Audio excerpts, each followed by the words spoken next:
when it comes to this line of work, there's a lot of things that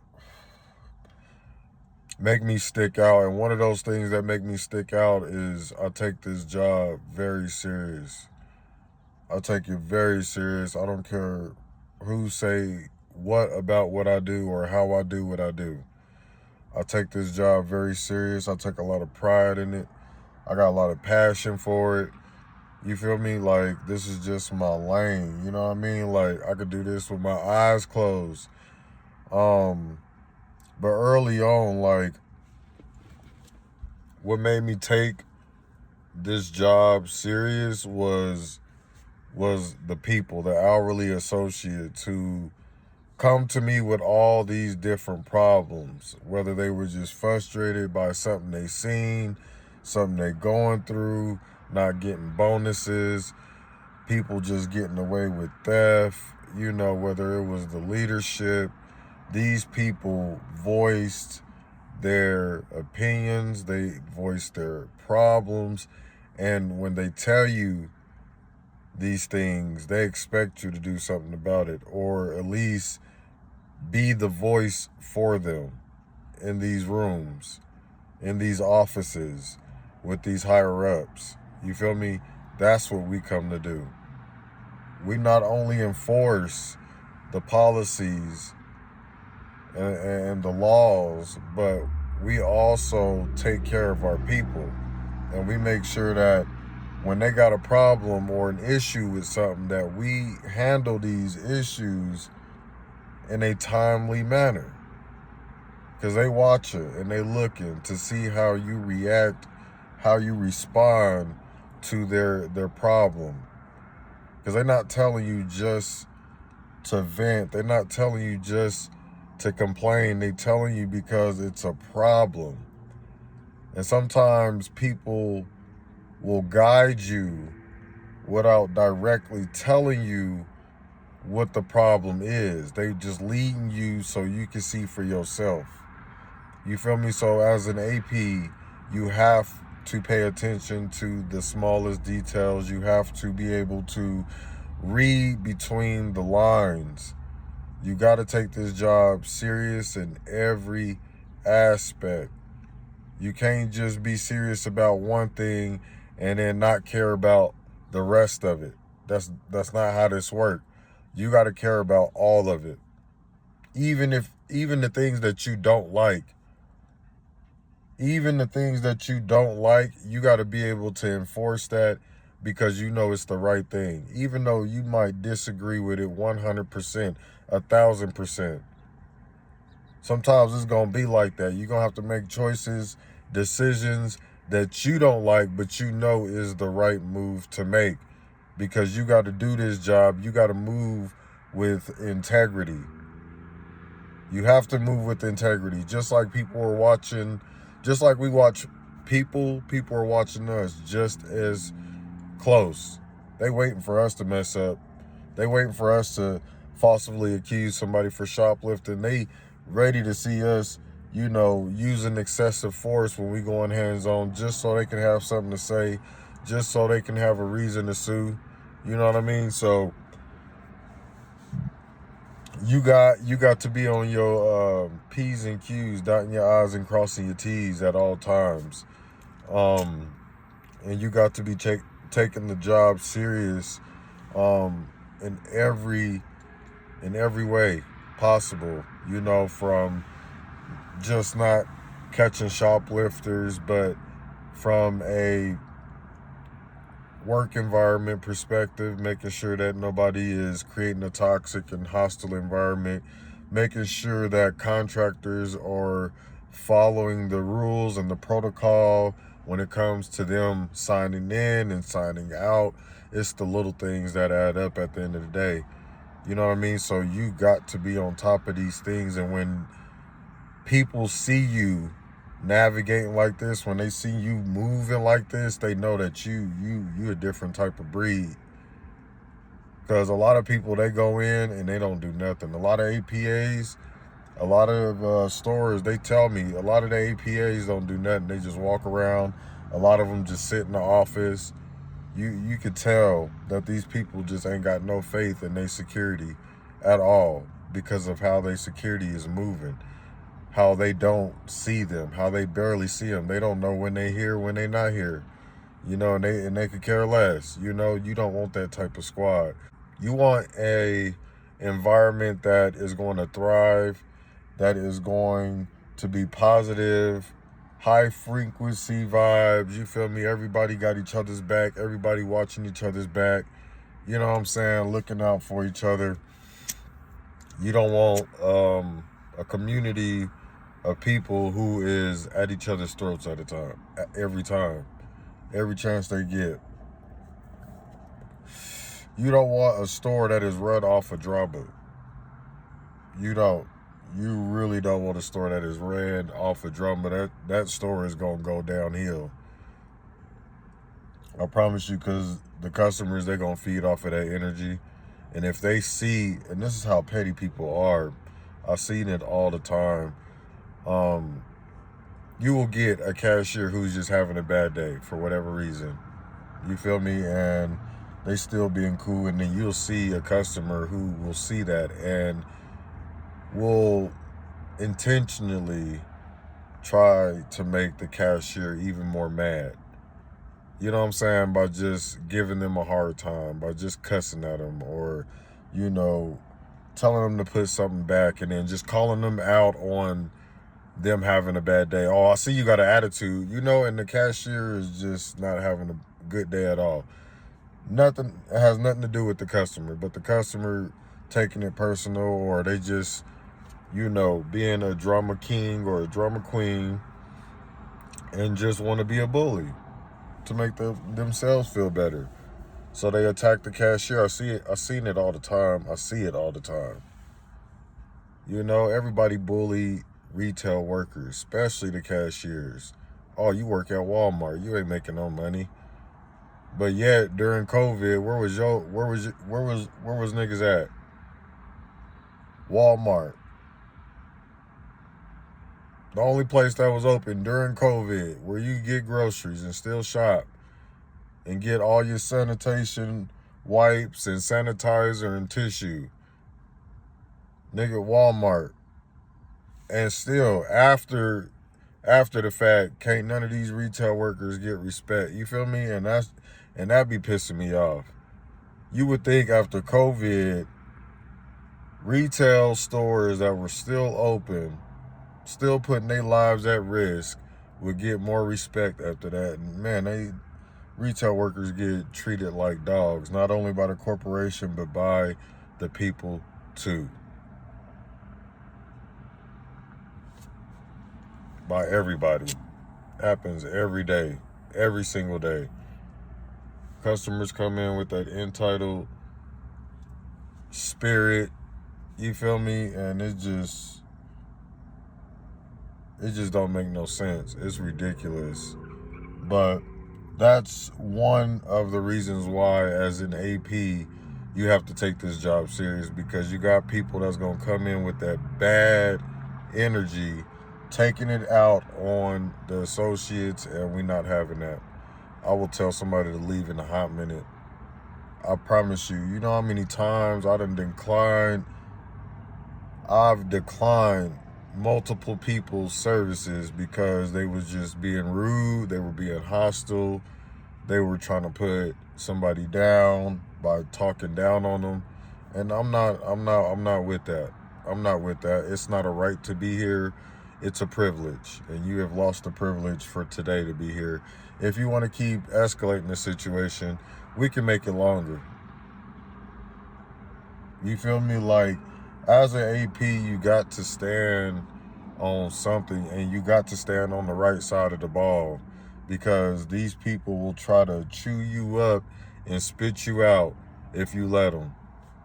You feel me? They will try to walk all over you and the rest of the store, including the store manager, if you let them. When Walmart came out with that whole customers right bullshit, that got to everybody's heads. And now look what it's come to. Look what it has come to. Everybody feel like they right. People will find the most expensive vacuum in the wrong spot and be like, oh, I found this. And the $10 area. So they expect to get a $300 vacuum for $10 just because that's where they found it. Because why? That's the rule Walmart came out with years ago. Just when they came out with that shit, you know how many people was going up to customer service or going up to the register talking about they claimed they found this in a different area of the store. So once that became an issue, like the cashiers had to really start like taking that serious. They had to walk back there and verify that's where this product was, because so many people were screaming that BS, and the stores had to acknowledge it, and the stores was acknowledging that the customer's right. And when they brought that ish to my store, to customer service, I was not letting that fly at all. The customer's always right. Not here, y'all not. Not here, you're not. Well, it said I can return this. No, you can't. Not here. You didn't even buy here. Go back to the store you got it from. We declining that refund every time. I got so many people be pissed off at me because I declined the refund, and they expect the manager to give them the yes. The manager didn't call me. Hey, I need you up here. Bet, I'm on the way. These niggas mad because they see a nigga in plain clothes got the authority. So when they see a nigga in plain clothes say no, we're not taking that refund, them niggas get hot. These niggas want to bang. They want to fight. They making threats. You feel me? It is what it is. You got to take this job serious though, like in every way possible. In every way possible. You got to really be standing on business. You really can't care about what people say or think about you. Let them talk. Let them say what they want. As long as they don't try to do anything physical to you, let them do what they do. Let them do what they gonna do. If you are ever being recorded for any reason at all, you are following somebody on the sales floor to making an apprehension in the vestibule, if you're ever being recorded, never get hostile, never get mad.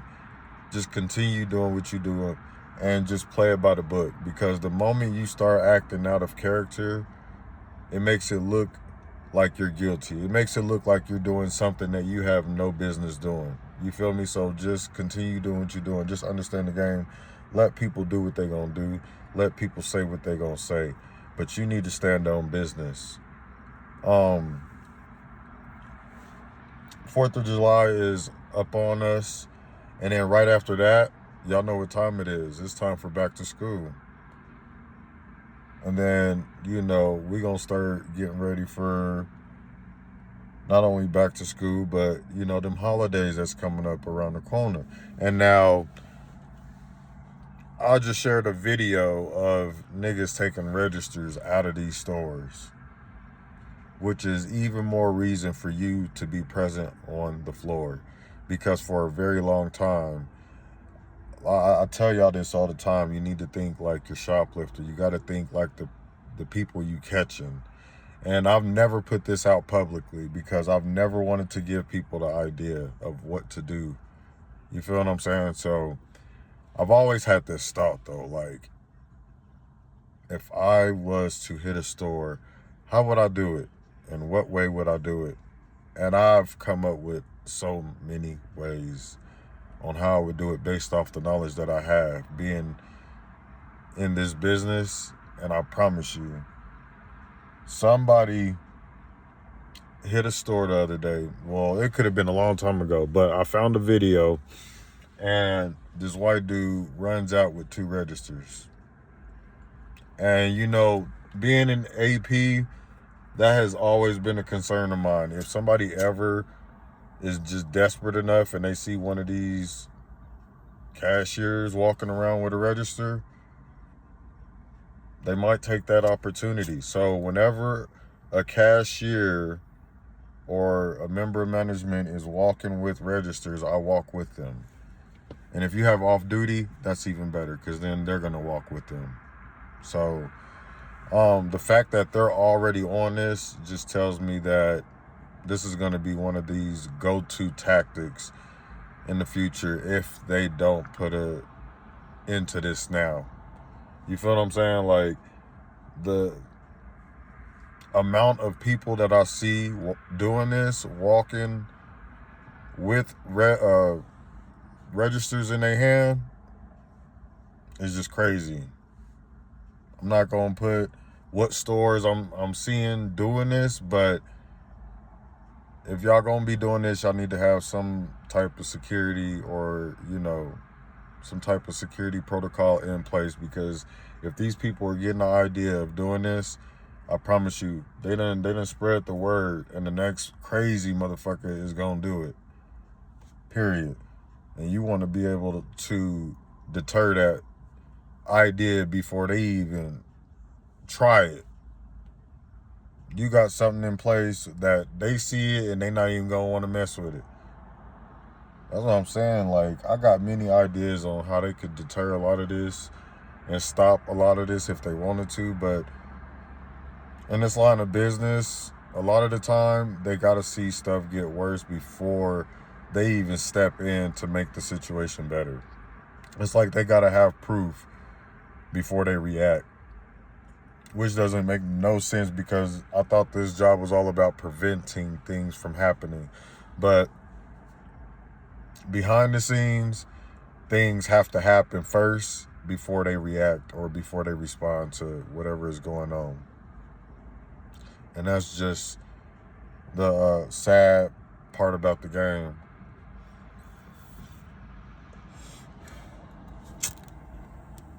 That's the sad part about the game. And I had a manager tell me that. That's how I know.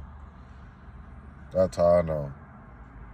A manager told me that corporate would literally have to see on paper that the store is hurting for them to even move, because I got so many stores and things that they dealing with. I'm like, man, please. That's why they have the reputation that they have, because of how they respond to situations. Like, it's supposed to be about prevention, not waiting until something happens and then reacting to it and then trying to solve the problem after. Because I can tell you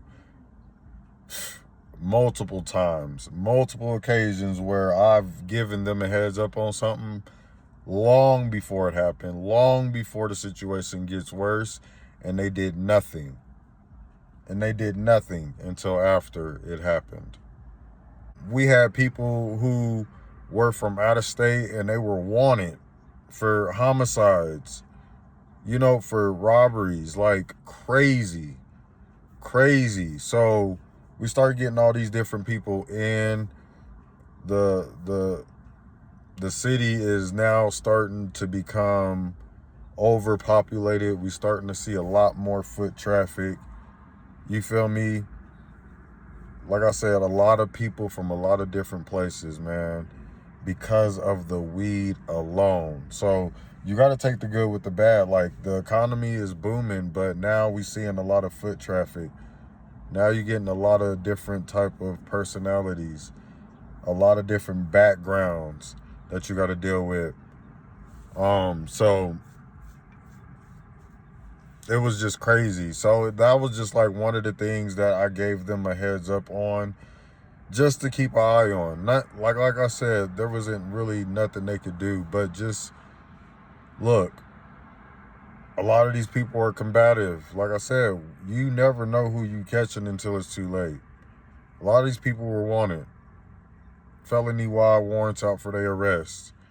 You feel me? So with that being said, when I'm expressing safety concerns to management, I expect them to ride on that, right? Because if we're seeing a lot of homeless people coming in from different states, right, that is causing a safety issue for me and my people. Because now we got to watch over our shoulders. Because now now these people are aggressive. They feel like they came out here, now we owe them something, or we got to get them something. You feel me? Now we got to watch our backs. like over time, like this has affected the people and the store because we were once a 24-hour store. I'm still mad about that. Y'all never gonna not hear me stop complaining about that because to have a 24-hour store was like it was cracking. It was cracking. And because of the theft and because people were getting beat up, managers were getting beat up at night, they shut my store down because of that reason alone. They're going to tell the community something else. But I'm telling y'all from behind the scenes, from the source itself, we stopped being a 24-hour Walmart because of the theft and because of the vandalism and the safety concerns of the people. People were getting beat up, managers were getting beat up, so we stopped being a 24-hour Walmart. It's bad. But no matter what, at the end of the day, we got a job to do, and we must stand on that. I don't give a damn what's going on. I don't give a damn what's going on. That store, you better treat it like your home. Some people will try to get in your head and be like, oh, you taking your job too serious. No, you're not taking it serious enough. That's why you got all these mass shootings. That's why people feel entitled to come into the store and vandalize the store, and make all these bad emotional decisions that cost the store money. And again, puts everybody in safety, put everybody's safety at risk because of how they feeling. It's just not right. It's just not right. We're not tolerating it. Like I said, it's not a privilege. It's not a right to be in these stores. It's a privilege. And Walmart has let it be known they don't have a problem with shutting down these stores if people are going to be acting the way they're acting. Y'all remember what they did in Chicago when the whole community went in there and thought it was cool to go in there and empty the shelves. They was like, all right, bet. I bet you we don't send another shipment up in there. Now y'all assed out. Now y'all going to have to travel 30, 45 minutes to get to y'all nearest Walmart. Like, if that's what it take, then that's what it's going to be. Like, these people ain't playing. Like, you think they just going to keep replacing the merchandise people taking if people just keep going in there stealing and vandalizing the store? Like, all right, bet. Y'all don't know, y'all don't appreciate this shit. Guess what? We gone. We gone. That's what happened to one of the stores out here that I worked at, Colfax in Havana. You know what I'm saying? Neighborhood market. It's already a rough strip, Colfax itself. You feel me? Already got a bad rep. Prostitution, drug dealers, you feel me? Gang banging. And then you put a neighborhood Walmart right there. Oh, man, they went in there and tore that store up. What? And so the results of that is now that store is no longer open. So it is what it is. We got to take this job very serious. We got to keep standing on business. You feel me? No matter what. We cannot let up. We cannot let these niggas win. Because at the end of the day, every dog has his day. And that's what it's going to come to one day. So keep pressing. Keep pressing. So I want to give a shout out to all my APAs out there. Happy Friday. Happy hunting. I want to give a shout out to the AP family. Thanks for tapping in. It's your boy, Eagle Eye Miller. Till next time, raw and unscripted.